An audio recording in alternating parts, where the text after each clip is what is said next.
وہ لوگ مندر کی سیڑھیاں چڑھنے لگے۔ فضل کے دل میں اس اچانک آنے والے طوفان نے ایک خوف پیدا کر دیا تھا۔ وہ اندر ہی اندر سخت ڈرا ہوا تھا، لیکن امام صاحب کی موجودگی ڈھارس دیے ہوئے تھی۔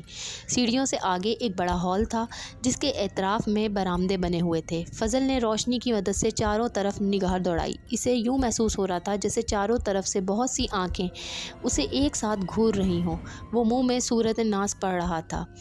امام صاحب البتہ اس کے برعکس کافی مطمئن نظر آ رہے تھے۔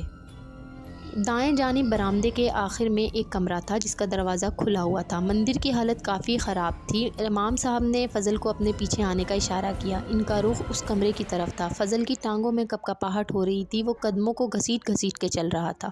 جو ہی وہ لوگ کمرے میں داخل ہوئے تو یوں لگا جیسے کسی نے اچانک پیچھے سے کمرے کا دروازہ زوردار آواز کے ساتھ بند کیا۔ فضل کے منہ سے چیخ نکل گئی۔ پریشان مت ہو، یہ ہوا کی وجہ سے ہوا ہے، امام صاحب نے اسے تسلی دی تھی۔ تیز ہوا کی وجہ سے برآمدے کی چھت سے لگی کچھ گھنٹیاں زور زور سے بج رہی تھیں۔ سالوں بعد بھی وہ گھنٹیاں ایسے لٹک رہی تھیں جیسے ابھی ابھی لگائی ہوں۔ کچھ چیزیں وہاں مکمل طور پر تباہ ہو چکی تھیں، جبکہ کچھ چیزیں ایسی تھیں کہ لگتا تھا کہ کوئی ان کا بہت دھیان رکھتا ہے۔ ایمرجنسی لائٹ کی روشنی بہت تیز تھی۔ امام صاحب نے فضل کے ہاتھ سے لائٹ اپنے ہاتھ میں لے لی اور کمرے کا جائزہ لینے لگے۔ کمرہ بالکل خالی تھا۔ چھت پہ جا بجا جالے لٹک رہے تھے۔ پورا کمرہ دھول اور مٹی سے اٹا پڑا تھا۔ امام صاحب، میرا خیال ہے ہمیں واپس چلے جانا چاہیے۔ کل دن میں آ کر پورے مندر کا جائزہ لیں گے اور ساتھ ہی گاؤں کے 2-4 اور لوگوں کو بھی لے آئیں گے، کیونکہ اس سے ہمیں کافی سہولت ہو جائے گی۔ فضل نے ان کو مشورہ دیا۔ وہ جلد سے جلد وہاں سے نکلنا چاہتا تھا۔ نہیں فضل، اب ہم یہاں تک آئے ہیں تو ایسے بنا کچھ پتہ لگائے تو جائیں گے نہیں، اور تم گھبراؤ مت، کچھ نہیں ہوگا، امام صاحب نے دیوار پر انگلی پھیرتے ہوئے کہا۔ مٹی کی ایک تہہ ان کی انگلی پر لگ چکی تھی۔ اندھیرے میں نظر تو نہیں آ رہا تھا، لیکن وہ محسوس کر سکتے تھے۔ فضل ان کی بات پر ایک دفعہ پھر خاموش ہو گیا۔ اس کا دل کسی انجانے خوف سے سوکھے پتے کی مانند لرز رہا تھا۔ تبھی اچانک زور سے بجلی کڑکی تھی۔ فضل نے دونوں ہاتھ کانوں پر رکھ لیے۔ امام صاحب نے زیر لب وہ دعا پڑھی جو بجلی چمکتے وقت پڑھی جاتی ہے۔ بارش اب کافی حد تک رک چکی تھی۔ ہوا کی شدت میں بھی کچھ کمی آ گئی تھی۔ بس کبھی کبھار بادل گرجتے تھے۔ ماحول کچھ پرسکون ہو گیا تھا۔ اچانک سے دروازہ خود بخود اندر اور باہر کی طرف چرمرانے لگا۔ ایسا لگ رہا تھا جیسے کوئی دروازے کو اندر اور باہر کر رہا ہو۔ وہ دونوں دروازے کی طرف متوجہ ہوئے۔ دروازہ کبھی بند ہو رہا تھا اور کبھی کھل رہا تھا۔ امام صاحب نے لائٹ کی روشنی دروازے کی طرف کی تو وہاں کچھ نہیں تھا۔ وہ مطمئن ہوئے اور ایک دفعہ پھر کمرے کا جائزہ لینے لگے۔ فضل ایک کونے میں کھڑا کانپ رہا تھا۔ تبھی دروازے کے باہر کسی کے قدموں کی آہٹ سنائی دی۔ آہٹ اتنی واضح تھی کہ ان دونوں کو بخوبی سنائی دی۔ کوئی بھاری قدم اٹھاتا ہوا دروازے کی طرف چلتا آ رہا تھا۔ امام صاحب نے لائٹ کا رخ دروازے کی طرف کیا تو اچانک اندھیرا چھا گیا۔ ایمرجنسی لائٹ خود بخود بند ہو گئی تھی۔ کسی نے دونوں ہاتھوں کی مدد سے دروازہ کھولا تھا۔ اندھیرے کے باوجود وہ دونوں دیکھ سکتے تھے کہ وہاں کوئی سایہ کھڑا تھا۔ فضل تو یہاں تک بہت ہی بامشکل دیکھ پایا تھا اور ڈر کے مارے وہیں بے ہوش ہو گیا تھا۔ البتہ امام صاحب اب تک نہیں گھبرائے تھے۔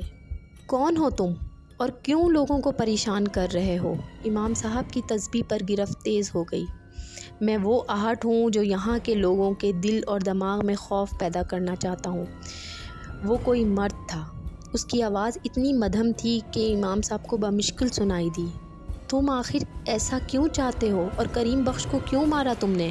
وہ اب کی بار غصے سے بولے تھے۔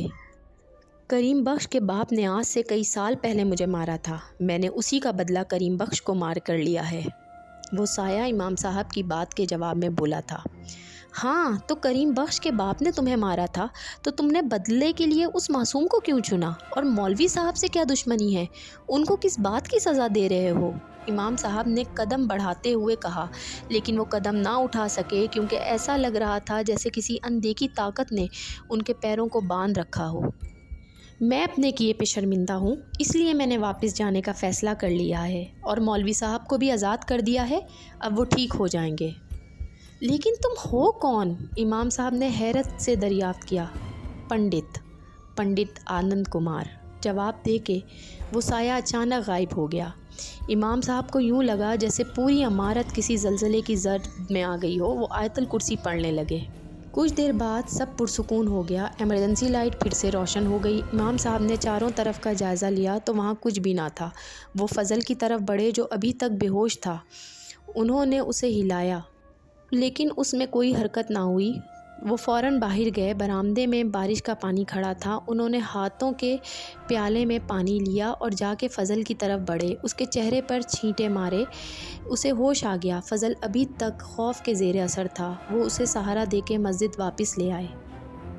اگلے دن سب معمول کے مطابق تھا۔ امام صاحب کو حیرت ہوئی کیونکہ مولوی صاحب بالکل صحیح سلامت تھے اور فجر کی نماز کے لیے بھی آئے تھے۔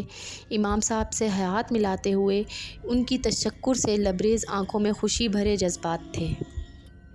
امام صاحب نے اسی دن گاؤں کے چودھری کو سارا واقعہ سنایا اور اسے کہا کہ مندر کی عمارت کو آگ لگا دی جائے۔ چودھری نے فوراً عمل کی تعمیل کی۔ شام ڈھلنے تک وہ مندر راکھ کا ڈھیر بن چکا تھا۔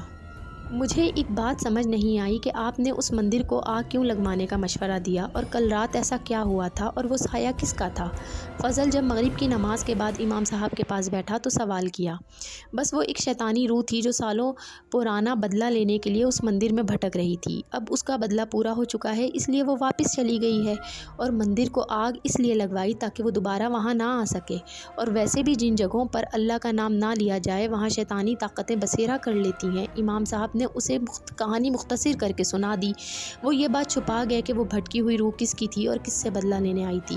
اس دن کے بعد سب کچھ پہلا جیسا ہو گیا تھا اور دوبارہ کبھی کسی کو کوئی آہٹ سنائی نہیں دی۔ اس مندر کی جگہ مسجد تعمیر کر دی گئی۔ اب وہاں لوگ نماز ادا کرتے ہیں۔